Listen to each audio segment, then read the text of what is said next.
بسم اللہ الرحمن الرحیم۔ السلام علیکم۔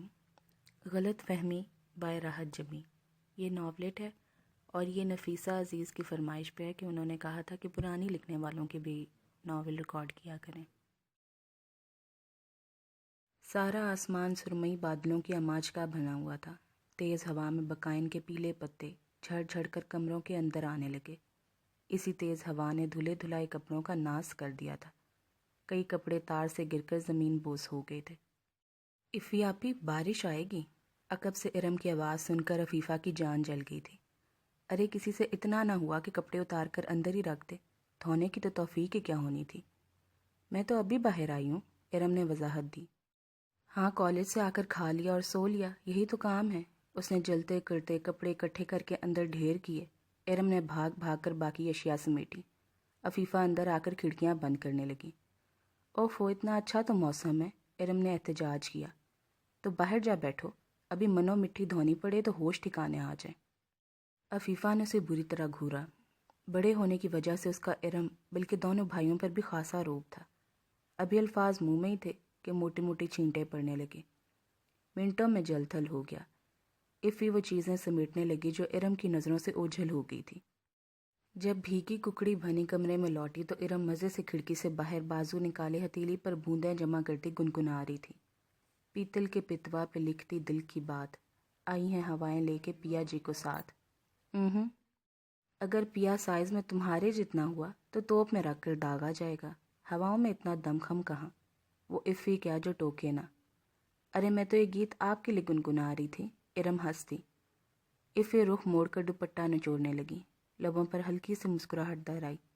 دھیان اپنے آپ نبیل کی طرف چلا گیا، جسے شارجہ گئے 2 ماہ ہو گئے تھے، اور جاتے جاتے وہ منگنی جیسے کچے رشتے کو نکاح کے مضبوط بندھن میں بدل گیا تھا۔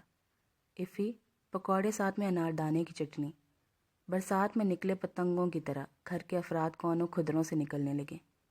تمہاری چٹنی نہ پیس دوں؟ ابھی تو تصور کی آنکھ سے بارش میں پہلا ڈاٹ شروع ہوتے ہی دیکھا تھا کہ سفیان فرمائش لیا آ گیا۔ اس نے بھیگا دوپٹہ اتار کر دروازے پر پھیلایا، خود دھلے کپڑوں میں سے دادی کی چادر نکال کر اوڑھ لی۔ یہی کام کوئی اور کرتا تو وہ اس کے خوب لتے لیتی۔ حق ہاں، کبھی ماں کے ہاتھ کے پوڑے کھایا کرتے تھے، اب تو ترس جاتے ہیں۔ راہ دری میں حقہ گڑگڑاتے دادا نے آہ بھری۔ ابا جی، ارم بنا دیتی ہے، زینب بی بی افی کی امی کی آواز ابھری۔ ہے ارم بیٹا، پھر ہو جائیں گرما گرم میٹھے پوڑے، انہوں نے اونچی آواز میں پوچھا۔ جی ابا جی، ابھی بن جاتے ہیں۔ وہ چھوٹوں پر جتنا روب جماتی تھی، بڑوں کے لیے اتنی مؤدب تھی۔ کچن میں آ کر بیسن گھولنے لگیں۔ ارم نے پیاز، آلو اور ہری مرچیں وغیرہ کاٹ دیں۔ آپ ہی کیا بن رہا ہے؟ آلیان ابھی ابھی اٹھا تھا۔ آج تو آلو والے پراٹھے کھانے کا موڈ تھا، املی کی چٹنی کے ساتھ۔ ابھی بن جائے گی، اور کچھ؟ افی نے پیار سے بھائی کو دیکھا۔ وہ MBA کر رہا تھا اور رات ہی 2 دن کی چھٹی پر گھر آیا تھا، جبکہ سفیان آج کل جاب کی تلاش میں تھا۔ اس نے ایک طرف کڑاہی رکھی، دوسری طرف آلو ابلنے کے لیے، خود پوڑوں کے لیے آٹا گھولنے لگی۔ بطور خاص چھان کر شکر ملائی، انڈے پھینٹے، سب بڑے کمرے میں جمع ہو کر خوشکپیاں کرنے لگے۔ گرما گرم پکوڑے، نرم پتلے پتلے ذائقے دار پوڑے، آلو کے پراٹھے، 2 طرح کی چٹنیاں، جو وہ پہلے بنا کر فریج میں رکھ لیتی تھی۔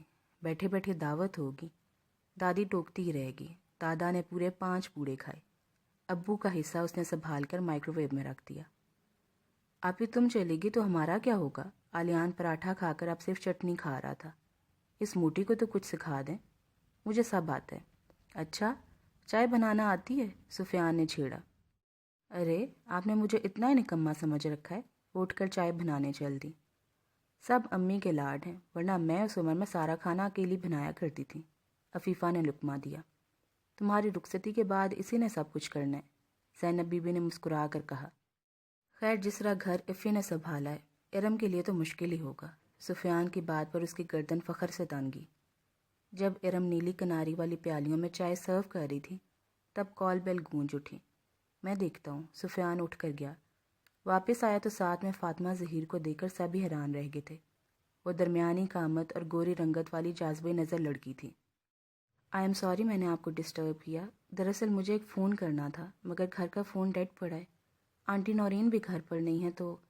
اس کی آواز بے حد نرم تھی اور صاف تھی۔ عفیفہ ناقدانہ نظروں سے اس کا جائزہ لے رہی تھی۔ ہاں ہاں کیوں نہیں، امی نے کہا تو سفیان نے فٹ جیب سے موبائل نکال کر اسے تھما دیا۔ عفیفہ نے اسے بری طرح گھورا۔ فاطمہ نے وہیں کھڑے کھڑے نمبر ملایا۔ السلام علیکم امی۔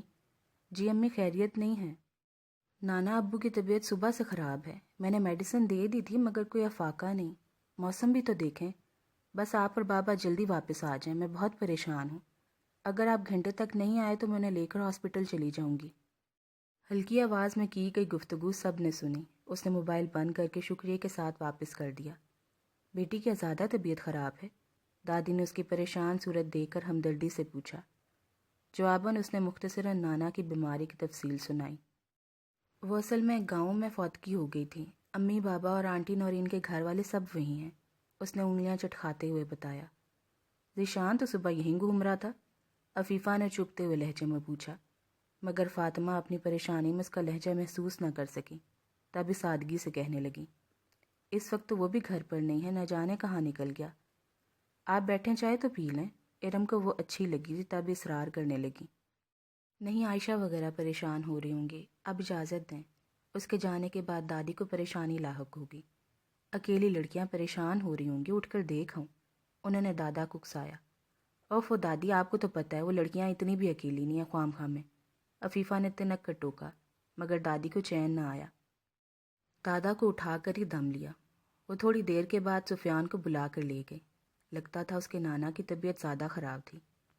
امی حد کرتی ہیں، سفیان کو بھیجنے کی کیا ضرورت تھی، ایسی لڑکیاں موقع کی تلاش میں رہتی ہیں۔ بس کر رفی، سفیان کوئی میٹھی گولی نہیں ہے جسے وہ اٹھا کر منہ میں ڈال لے گی، دادی نے تسبیح نکالتے ہوئے ٹوکا۔ مکھی بنا کر دیوار سے ضرور چپکا دے گی اس قسم کی لڑکیاں۔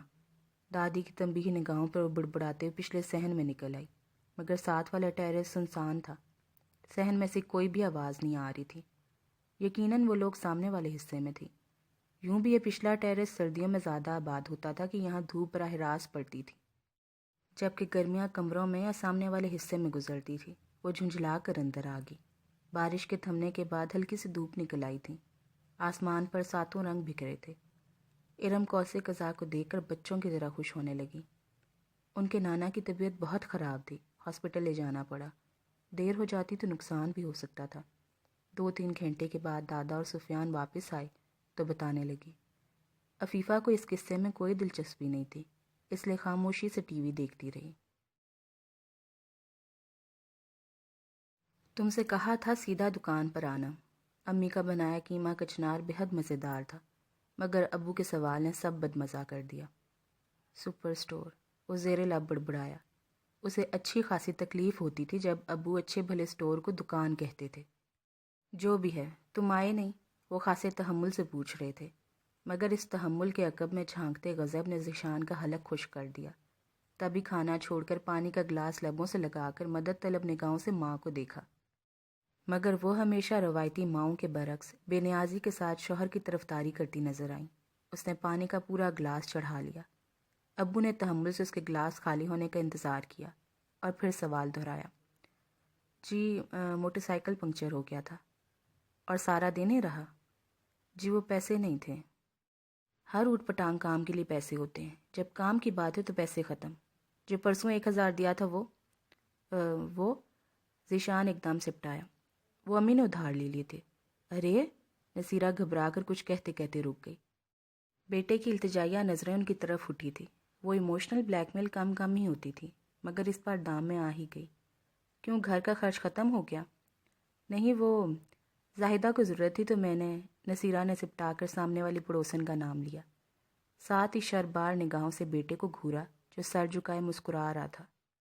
کامچوروں کے پاس 101 بہانے ہوتے ہیں، شرم نہیں آتی کہ بوڑھا باپ اس عمر میں ہڈیاں گسار ہے، کب تک اس جوان اولاد کو بٹھا کر کھلاؤں؟ میزان بھی تو ہے، BA کے فوراً بعد صدر والا سٹور سنبھال کر بیٹھ گیا، اور اس نوابزادے کے نخرے نہیں ملتے، کہاں کا لاٹ صاحب ہے۔ باپ نے ساری عمر ایک چھوٹی سی دکان کی گدی پر بیٹھ کر نمک مرچ کی پڑیاں باندھ باندھ کر بیچی، تب جا کر وہ دکان سپر سٹور بنی، ان پر اس کے نگرانے بھی گراں ہیں۔ کل 5000 کا سودا کس کو اٹھوایا ہے؟ تو غصہ اس بات پر ہے، ذیشان نے سوچا، پھر آہستگی سے جواب دیا، عاصم کو۔ اس نے پچھلا حساب چکا دیا؟ وہ پہلی تک۔ یہ کتنی پہلی ہے؟ انہوں نے تیکھے لہجے میں دریافت کیا۔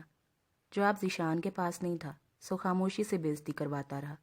میزان بھی نہا کر آ گیا، اس کی درگت پر ہولے ہولے مسکراتا رہا۔ ابو نے اچھی طرح ابال نکالا اور کھانا ختم کر کے اٹھ گئے۔ نصیرہ نے بیٹے کا کان پکڑ لیا۔ شرم تو نہیں آتی ماں سے جھوٹ بلواتے ہوئے؟ ذرا سے جھوٹ سے کسی کا بھلا ہو جائے تو آپ کا کیا جائے گا؟ بس ایک اپنا ہی بھلا نہ سوچنا، میزان نے سالن نکالتے ہوئے کہا۔ اب خدا کے لیے آپ بھی شروع مت ہو جائیے گا بھائی، کیونکہ آپ کا بھلا بھی میرے ہی ہاتھوں ہونا ہے، کیونکہ آپ کی تو نزدیک کی نظر کمزور ہے۔ اس بے تکی بات کا مقصد؟ سنجیدہ ہو جاؤ ذیشان، زندگی اس قدر غیر سنجیدگی کی متحمل نہیں ہوتی۔ تمہارا تو یہ حال ہے کہ ہر راہ چلتا تمہارا دوست ہے، ہر دوسرے بندے کی جھوٹی سچی کہانی سن کر اس کی مدد کو تیار ہو جاتے ہو۔ ہر کام حساب کتاب سے اچھا لگتا ہے۔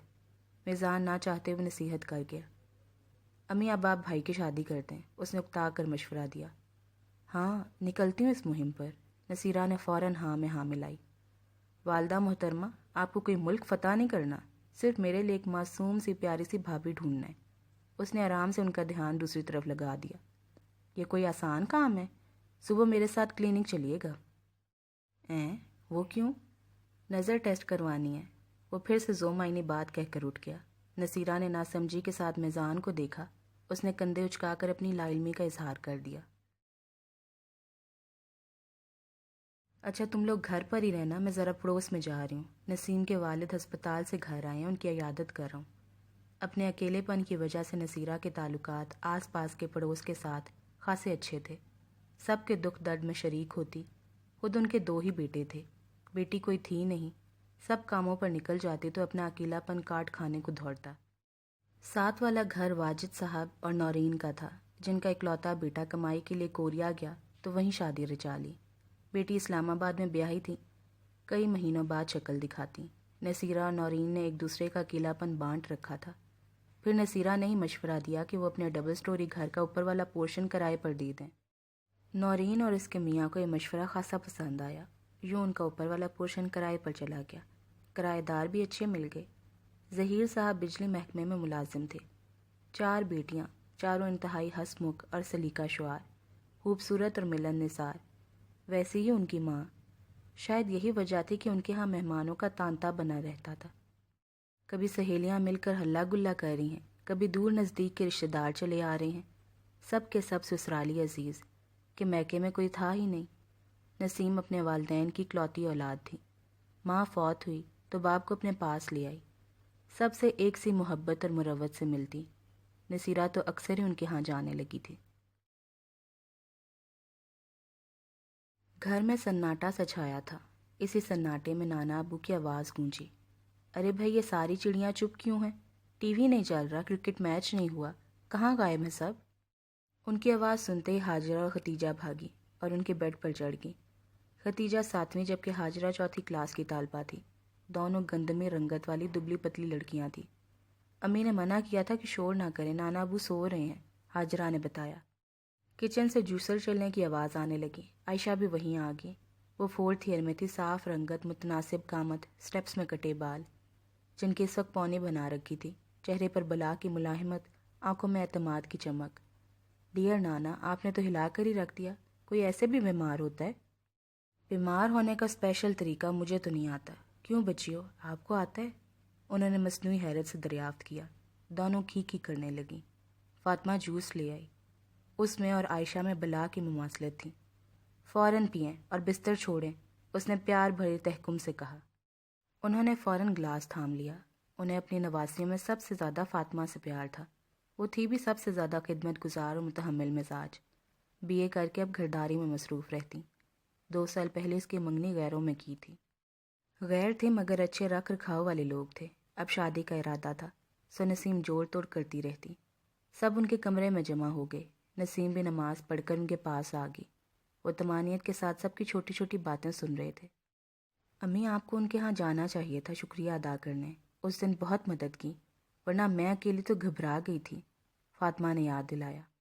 ہاں واقعی، ورنہ جب سے آئے ہیں خاصے ریزرو سے لوگ تھے، کبھی کوئی گرم جوشی نظر نہیں آئی، محلے میں بھی زیادہ آنا جانا نہیں، میں تو انہیں بہت روکھے مزاج کی سمجھتی تھی۔ نہیں بھئی، تم ضرور جانا، اس دن بارش میں اس لڑکے نے بہت بھاگ دوڑ کی، نانا ابو نے فوراً کہا۔